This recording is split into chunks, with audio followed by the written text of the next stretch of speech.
10 మద్యం డిపోల్ని తాకట్టు పెట్టి 13,000 కోట్ల రూపాయలు తీసుకొచ్చి ఆ రోజున దాన్ని వేరే దానికి డైవర్ట్ చేసుకుని దాని నుంచి కమిషన్లు కొట్టుకుంది వాస్తవం కదా. అలాగే ఏఆర్ఈటీ అని పెట్టి 23,000 కోట్ల రూపాయలు అప్పులు తీసుకొచ్చింది వాస్తవం కదా.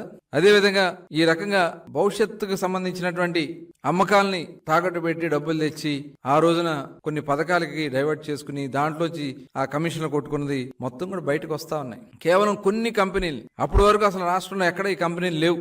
ఆదాన్ అని, లీలా అని, ఎన్వి, B9, సోనా, మూనాక్ వీరంతా 2018 ముందు అసలు ఏపీలో ఉన్నారు. వీళ్ళంతా ఈ కంపెనీలన్నీ ఉన్నాయా?